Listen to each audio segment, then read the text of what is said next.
Hello everyone, welcome to English Qualifier. This is Dharmendra Naruka and we are discussing some important questions of REET English teaching method. आज के session में एक बार फिर हम teaching methods के questions की बात करने हैं, तो करते हैं सेशन की शुरुआत बिना किसी देरी के। देखिएगा आज का पहला जो क्वेश्चन है वो ये रहा आप लोगों का। क्वेश्चन है according to Herbert grammar should be taught by, है ना। लिंग्विस्ट हर्बर्ट के अकॉर्डिंग ग्रामर को कैसे पढ़ाना चाहिए, इंडक्टिव मेथड से या डिडक्टिव मेथड से, या फिर इंडक्टिव और डिडक्टिव दोनों मेथड से, या none of these.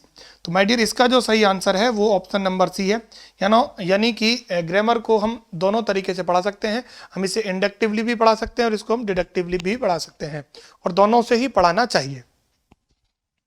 Second number का देखो, according to which principle learner follows the sound and language pattern of parents, teachers and even classmates.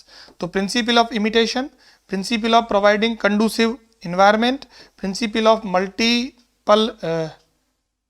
multiple teaching approach, है ना, और principle of comprehensible and input।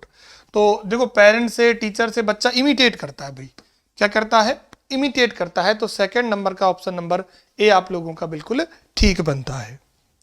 Next जो question है third number का वो देखिएगा, a child can remember a rose more if he had seen it himself then he hadn't seen, this is an example of. अगर बच्चा किसी चीज को देखे और या उसने नहीं देखी हो तो देखकर वो चीजों को ज्यादा अच्छे से याद रख सकता है। तो बताओ, प्रिंसिपल ऑफ एक्यूरेसी और correctness, principle of phonology, principle of learning by doing, या कॉन्क्रीटनेस। बिल्कुल कॉन्क्रीटनेस बिल्कुल सही होगा। अगर चीजों को वो देखेगा कॉन्क्रीट अवस्था में तो बच्चा ज्यादा सीख सकेगा। आप एक रोज को दिखा दो, है ना, ए चाइल्ड कैन रन, ए रोज को देखेगा तो वो ज्यादा सीख सकता है कि इसको रोज कहते हैं, सामान दिखाओ उसको तो सीख जाएगा। Which of the following is incorrect about principle of accuracy and correctness? इनके बारे में आपको गलत इंफॉर्मेशन ढूंढनी है। Selection of the words should be correct. Use of the words should be economical.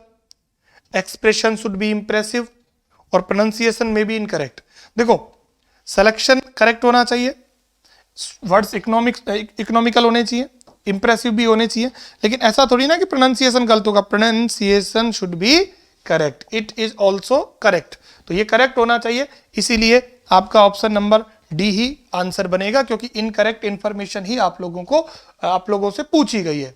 तो ऑप्शन नंबर किस पे जाएंगे हम, ऑप्शन नंबर डी पे जाएंगे। Dash is based on the thought that the whole system of language can not be taught in a small period, यानी पूरी की पूरी भाषा को एक छोटे से समय में नहीं सिखाया जा सकता। ये कौन से प्रिंसिपल का मीनिंग है या किस प्रिंसिपल पर आधारित है? देखो, टेस्टिंग पे नहीं है, प्रेजेंटेशन पे नहीं है, ग्रेडेशन पे नहीं है, सिलेक्शन में, यानी चीज़ों को आपको सेलेक्ट कर देखना होता है, क्योंकि एक साथ आप सारी चीज़ों को माय डियर नहीं सीख सकते हो। इसीलिए आपका फिफ्थ नंबर में जो सही आंसर बनता है माय डियर, वो ऑप्शन नंबर कौन सा होता है, ए वाला होता है, यानी ए वाला होता है।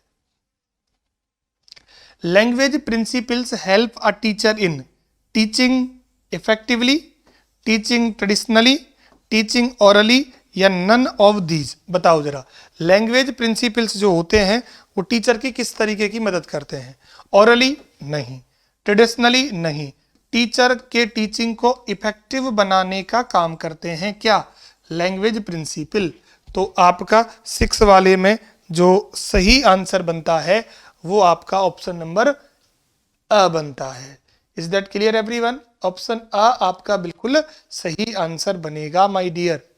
क्लियर है ना? चलिए नेक्स्ट क्वेश्चन पे चलते हैं। 7 नंबर का question, choose a language principle from the following option, imitation, practice and approach, selection and gradation, या ऑल द अबव। तो ये तो सारे ही हैं। अरे लैंग्वेज प्रिंसिपल तो देखो, इमिटेशन भी है, सिलेक्शन भी है, ग्रेडेशन भी है, प्रैक्टिस एंड अप्रोच भी है। तो बिल्कुल ऑप्शन नंबर क्या बन जाएगा, आपका डी आंसर बनेगा। ये सारे की सारे आपके क्या हैं, लैंग्वेज प्रिंसिपल्स माय डियर हैं। तो ऑप्शन नंबर डी पे जाएंगे। Next, teaching should proceed from simple to complex, complex to simple, या बोथ ए एंड बी या नन ऑफ दीज? बताओ टीचिंग कैसे होनी चाहिए? सिंपल टू कॉम्प्लेक्स होनी चाहिए, सिंपल टू कॉम्प्लेक्स होनी चाहिए, कॉम्प्लेक्स टू सिंपल होनी चाहिए। ये तो क्यों ही होगी, ये नहीं है तो फिर ये भी नहीं है, तो यही तो सही बनेगा, है ना। सरल से जटिल की ओर, सरलता से जटिलता की ओर, यही हमारी लैंग्वेज का एक प्रॉपर रूल होना चाहिए। तो ऑप्शन नंबर ए वाला माय डियर आप लोगों का बिल्कुल सही आंसर बनता है। क्लियर? चलो 9 नंबर का question, learning a language is more a matter of skill rather than dash than of dash, knowledge, practice, practice और ड्रिल या नन ऑफ दीज। तो नॉलेज से बढ़कर कहीं ये क्या है, स्किल है। जैसे आप साइकिल चलाते हो तो साइकिलिंग है, स्कीपिंग करते हो, आप ड्राइविंग करते हो या कोई भी काम करते हो, तो अगर आप किसी चीज़ को रेगुलरली करोगे, और यही मैं अक्सर कहता हूँ कि बच्चों के मन में सबसे बड़ी दिक्कत यही, इंग्लिश समझ में नहीं आती। अरे इंग्लिश समझ में नहीं आती, उसका कारण ये कि आप उसे पढ़ते नहीं हो। पढ़ना शुरू करो, आ जाएगी, ईजी, वेरी ईजी। बस आपको शुरू तो करना पड़ेगा ना, कहीं से तो शुरुआत करनी पड़ेगी। तो शुरू करो आप, देखो सारी चीज़ें समझ में आ जाएंगी, कहीं आपको भटकने की, जाने की जरूरत होती नहीं है। चलिए 10 नंबर का question, which language in India is known as a second language? कौन सी भाषा को भारत की दूसरी भाषा कहा जाता है? तो ये तो बड़ा सिंपल है, ठीक है ना। कौन सी भाषा है आपकी? इंग्लिश लैंग्वेज को क्या कहा जाता है? सेकंड लैंग्वेज कहा जाता है। तो ये 10 क्वेश्चंस थे। ऐसे ही 10 क्वेश्चंस की सीरीज आपको आगे मिलती रहेगी। तब तक के लिए bye bye, take care and thank you so much.